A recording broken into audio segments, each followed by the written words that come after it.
అంత తక్కువ పర్సంటేజ్ ఉన్న ముస్లిమ్స్ ఎలా డైరెక్ట్ టెంపుల్స్ మీద దాడి చేయగలుగుతున్నారు? తిరగబడతారన్న భయం వాళ్ళకి లేదా? నిజంగా వాళ్ళ ధైర్యం ఇదే కదరా.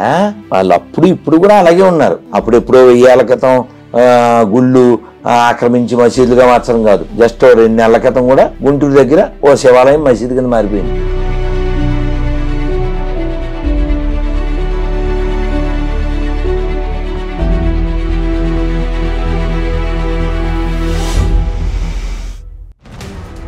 క్రిస్టియన్స్ కొంతమంది ఇంటింటికి వెళ్ళి అడుక్కుంటున్నారు. దేవుడు లోకమును ఎంతో ప్రేమించెను కాగా ఆయన తన ద్వితీయ కుమారునిగా పుట్టిన వాని యందు. ప్రతి మసీదు చర్చి కూడా ఇక్కడ ఇటుకలతోనే కట్టబడింది.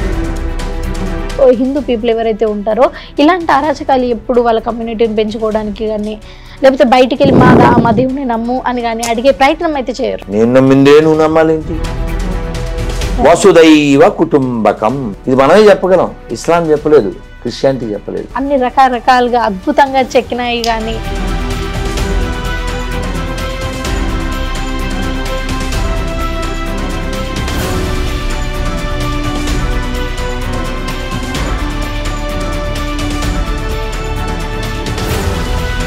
బృహత్తరమైన కట్టడాలు, చాలా శిల్పకళ కలిగినవి కేవలం మనమే ఎందుకుంటాయంటే ఈ ఎడారి మతాలు డీ ఫర్ డెవలప్మెంట్ కంటే డీ ఫర్ డిస్ట్రాయ్కి ఎక్కువ ప్రయారిటీ ఇస్తాయి. ఒక మసీదు మీద, చర్చి మీద గుడి కట్టడం అనేది ఉందా? మనకి ముస్లిమ్స్తో కాదు ప్రాబ్లం, మనకి క్రైస్తవులతో కాదు ప్రాబ్లం, మన వేదవలతో. ఓంకారం పెట్టి అందులో చొక్క చెక్క 2 పెడతాడు ఈ చెక్కగాడు. మరి అన్ని సమానమని ఎలా అంటున్నావు సిగ్గు లేకుండా? మనకు అవసరమా? కానీ మనం స్ట్రాంగ్ గా ఉండాలంటే ఏం చేయాలి? ప్రతి ఇంట్లో ఒక రాధా మనోహర్ దాస్ పుట్టాలా? ఒక శివాజీ. అగర్ శివాజీ నా హోతే సారే హిందుస్థాన్ సుంతి పోయేగా. పేరింటే చాలు ఒక వైబ్రేట్. హిందువులు బాగా వినాలి. వందనము రఘునందన శ్రీధమా నాతో వాదమా లేక భేదమా ఆపై మోదమా. ఈ పీసుబాబు, యేసుబాబు వాళ్ళ బాబు ఎవరో తెలియదు. ఇప్పుడు మీ నాన్న పేరు ఏంటమ్మాయి? వెంకటేష్. టక్ చెప్పేసావు కదా. బాబు మీ నాన్న? టక్ చెప్పేశారా? ఎరా మీ నాన్నగారు? టక్ చెప్పేశారా? నాగార్జున మీ నాన్న చెప్పేశారా? మా నాన్నగారి పేరు సత్యనారాయణ చెప్పేశారా? ఇప్పుడు ఎవరినన్నా గొర్రెని అడుగుదాం, వాళ్ళ నాన్న ఎవరు, యేసు వాళ్ళ నాన్న ఎవరు, రెండింటికి ఆన్సర్ వద్దేమో చూడు. పడుకున్నాడేమో పాపం. 11:20 అయిపోయింది కదా.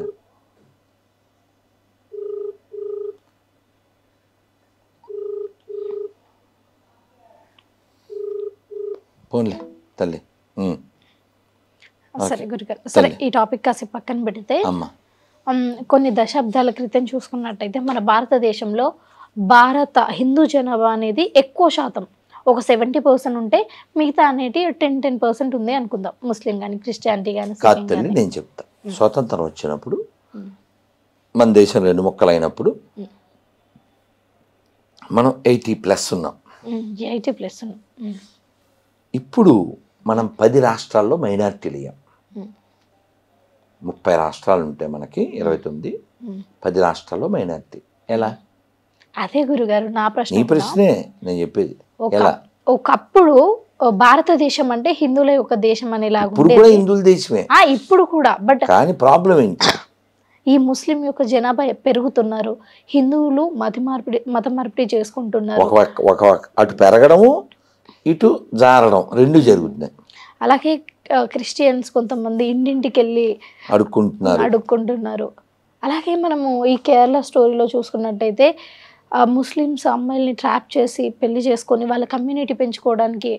సో ఇన్ని అరాచకాలు చూస్తుంటే ఒక్కటి కూడా హిందూ పీపుల్ ఎవరైతే ఉంటారో ఇలాంటి అరాచకాలు ఎప్పుడు వాళ్ళ కమ్యూనిటీని పెంచుకోవడానికి కానీ లేకపోతే బయటికి వెళ్ళి మా దేవుని నమ్ము అని కానీ అడిగే ప్రయత్నం అయితే చేయరు.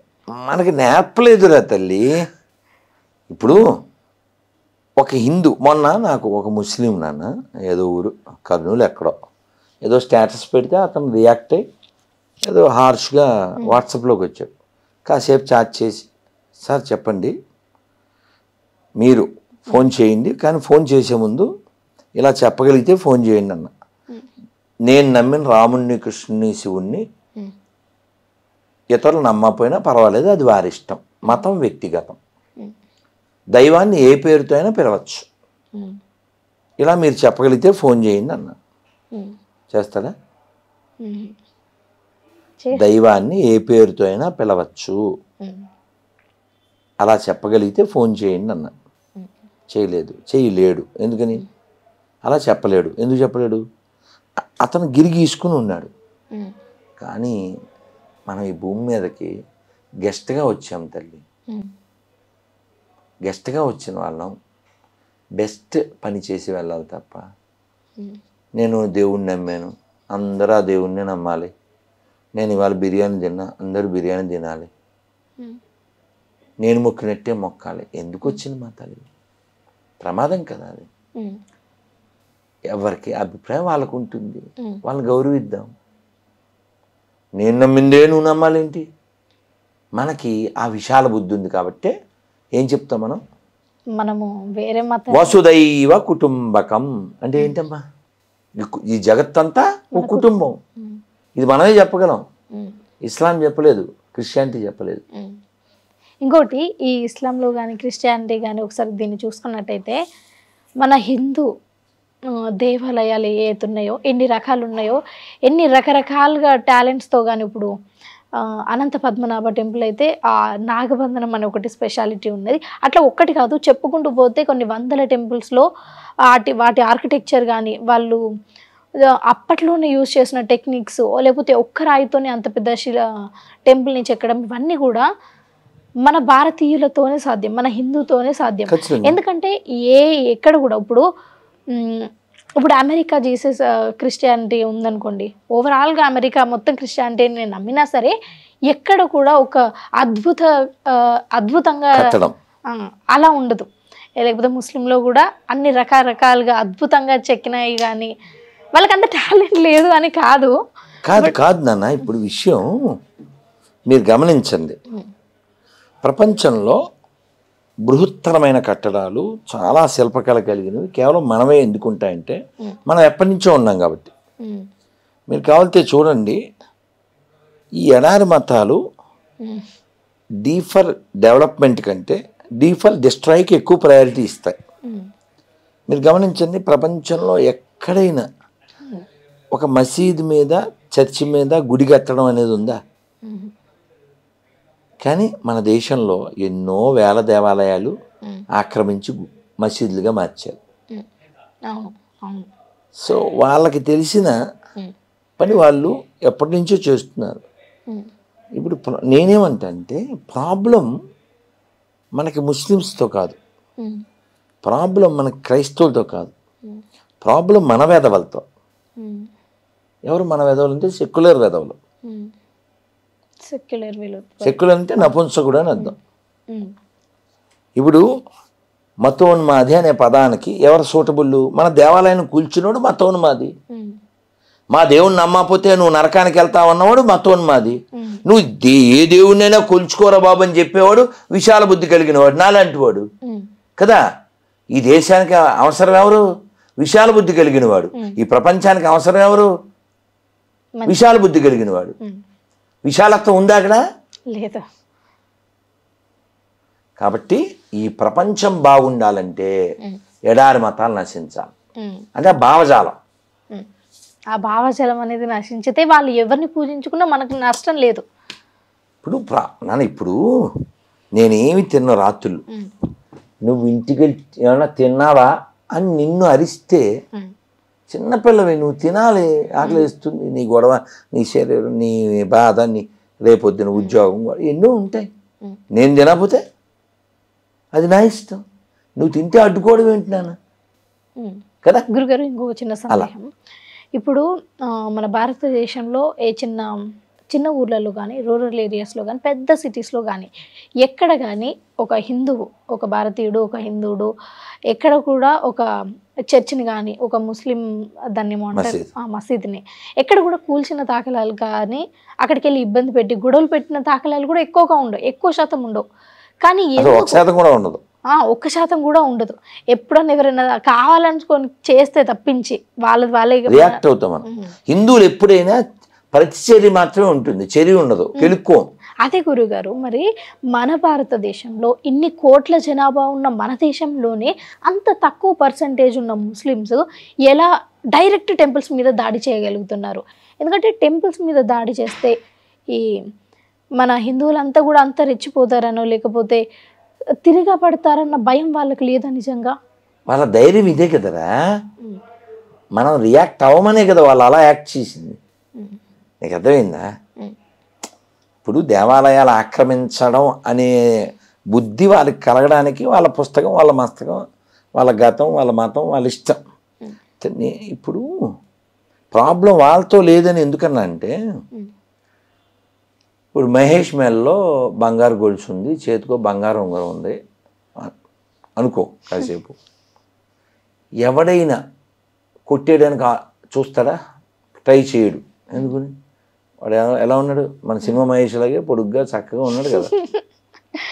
ఇంకా ఆయన చెప్తే మహేష్ బాబు కంటే కూడా స్ట్రాంగ్గా కూడా ఉన్నాడు కదా. ఆయన లోపల కూడా హ్యాపీగా ఫీల్ అవుతాడు. మన నిజమే కదా నాన్న, బాగున్నాడు కదా, చక్కగా ఉన్నాడు. అవును కదా, చక్కగా ఉన్నాడు. అతని మెడలో గొలుసు కొట్టడానికి ఎదుటివాడు ఎందుకు ఆలోచిస్తాడు చెప్పు? అతను దృఢంగా ఉండడం. అదే ఓ ముసలమ్మ, నడు వంగిపోయిన ముసలమ్మ మెడలో బంగారు గొలుసు చేశారనుకో, గొలుసు పోద్ది, ముసలిదే పోద్ది. అవును అవును. ఎందువల్ల అంటావు? దృఢంగా లేదు కాబట్టి, తిరగబడదు కాబట్టి.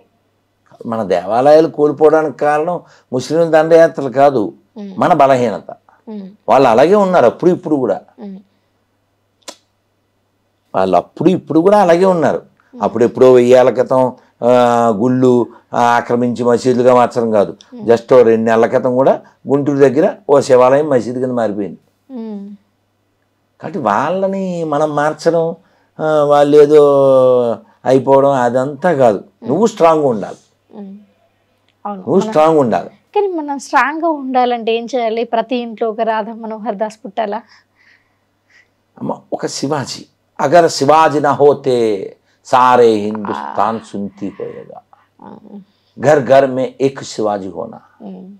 అతని పేరింటే చాలు ఒక వైబ్రేట్, ఒక కదా కదా, వైలెన్స్ లో కూడా మహత్యం కనిపిస్తూ ఉంటుంది. ఇప్పుడు సంభాజీ చావా సినిమా చూసావు కదా, వాడు ఔరంగజేబు వచ్చి ఆ గోళ్ళు పీకి, కళ్ళు పీకి, పళ్ళు పీకి అంత కొల్లబొడిస్తే నువ్వు మా మతంలోకి వచ్చేయంటే ఏం చెప్పాడు ఆయన? నువ్వు మా మరాఠీలతో చేతులు కలుపు, నువ్వు మతం కూడా మారక్కర్లేదు అంటే వాడు ఏదో అరిస్తే చెప్తాడు, చావా మా షేర్ కి బచ్చా. తెలుసు కదా చావంటే సింహం పిల్ల, పులి పిల్ల.